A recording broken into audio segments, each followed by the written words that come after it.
Hi everyone, welcome to Anita academy. ఇప్పుడే మన ఛానల్ని ఎవరైనా కొత్తగా చూస్తున్నట్లయితే ప్లీజ్ తప్పకుండా సబ్స్క్రైబ్ చేసుకోండి.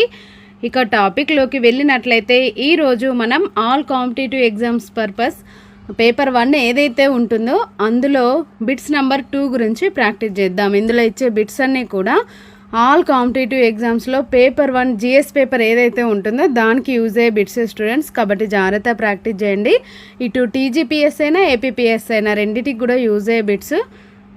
ఇందులో ఫస్ట్ బిట్, క్రింది వాటిలో ఏవి సరైనవి అని అడగడం జరిగింది. ఇక్కడ ఆప్షన్స్ చూసుకున్నట్లయితే సరైన అంశాలపైన క్వశ్చన్ ఇవ్వడం జరిగింది. ఆప్షన్స్ చూసుకున్నట్లయితే ఆప్షన్ ఏ ఏమి ఇవ్వడం జరిగింది, భారత రాజ్యాంగ పరిషత్ తాత్కాలిక చైర్మన్ ఎవరు అని అడగడం జరిగింది. తాత్కాలిక చైర్మన్ సచ్చిదానంద సిన్హా గారే, కాబట్టి ఏ అనేది కరెక్టే. నెక్స్ట్ బి ఏమి ఇవ్వడం జరిగింది, భారత రాజ్యాంగ పరిషత్ శాశ్వత చైర్మన్ ఎవరు అని అడగడం జరిగింది. ఇక్కడ బాబు రాజేంద్ర ప్రసాద్ అని ఇవ్వడం జరిగింది. శాశ్వత చైర్మన్ బాబు రాజేంద్ర ప్రసాదే, కాబట్టి బి కూడా కరెక్టే. నెక్స్ట్ సిలో భారత రాజ్యాంగ పరిషత్ ప్రధాన న్యాయ సలహాదారు బెనగల నరసింగరావు అని ఇవ్వడం జరిగింది. ఈ ప్రధాన న్యాయ సలహాదారు బెనగల నరసింగరావే, కాబట్టి సి కూడా కరెక్టే. మరి 3 కరెక్టే, కాబట్టి ఈ క్వశ్చన్కి కరెక్ట్ ఆన్సర్ ఏదవుతుంది, ఆప్షన్ 4 ఏబిసిలు సరైనవి అనేది కరెక్ట్ ఆన్సర్ అవుతుంది. నెక్స్ట్ క్వశ్చన్, ఈ క్రింది వాటిలో విజయనగర సామ్రాజ్యాన్ని పరిపాలించని రాజ్యవంశం. ఇక్కడ విజయనగర సామ్రాజ్యాన్ని పరిపాలించనటువంటిది అట్లాంటి రాజ్యవంశాన్ని అడగడం జరిగింది. ఇక్కడ ఆప్షన్ ఏ చూసుకుంటే సంగమ అని ఇవ్వడం జరిగింది, అరవీడు అని ఇవ్వడం జరిగింది, ఇంకా సాల్వ. ఈ 3 కూడా విజయనగర సామ్రాజ్యాన్ని పరిపాలించిన రాజ్యవంశాలు. మరి పరిపాలించింది ఏంటిదంటే చోళ వంశం. ఆప్షన్ సి అనేది ఈ క్వశ్చన్కి కరెక్ట్ ఆన్సర్ అవుతుంది. మరి ఇంతకీ విజయనగర సామ్రాజ్యాన్ని పరిపాలించిన రాజ్యవంశాలు ఎన్ని అంటే 4. అవేంటి అంటే సంగమ, సాలువ, తులువ, అరవీడు. ఈ 4 వంశాలు పరిపాలించడం జరిగింది. ఇక్కడ ఈ అంశాలని క్లియర్గా గుర్తుంచుకోండి.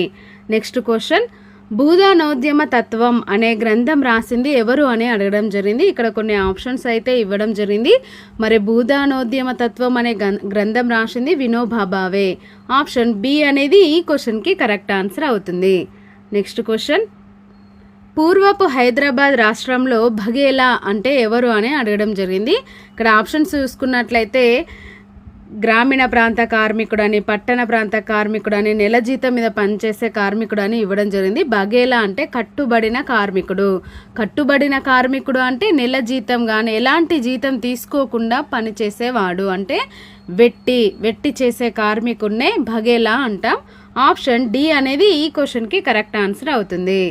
నెక్స్ట్ క్వశ్చన్, భారతదేశ తొలి ఉప ప్రధానమంత్రి ఎవరు అని అడగడం జరిగింది. ఇక్కడ తొలి ఉప ప్రధానమంత్రి, తొలి ప్రధానమంత్రి కాదు. క్వశ్చన్ క్లారిటీగా చదవాలి, కన్ఫ్యూజ్ అవ్వద్దు. మరి తొలి ఉప ప్రధానమంత్రి ఎవరు అంటే వల్లభాయ్ పటేల్ గారు. ఆప్షన్ బి అనేది కరెక్ట్ ఆన్సర్. మరి మిగతా 3 గురించి మనం తెలుసుకున్నట్లయితే మొరార్జీ దేశాయ్ ఎవరు, మన భారత కాంగ్రెసేతర తొలి ప్రధాని. జవహర్లాల్ నెహ్రూ గారు ఎవరు, మన భారత తొలి ప్రధాని. ఇంకా అబుల్ కలాం ఆజాద్, ఈయనెవరు అని అంటే మన భారత తొలి విద్యాశాఖ మంత్రి. ఇక్కడ ఈ అంశాలని క్లియర్గా గుర్తుంచుకోండి. Thank you everyone. ఈ వీడియోను తప్పకుండా లైక్ చేసి మీ ఫ్రెండ్స్కి షేర్ చేయండి. అలాగే ఇలాంటి మరిన్ని వీడియోస్ కోసం మన ఛానల్ని ఇప్పుడే సబ్స్క్రైబ్ చేసుకోండి. Thank you.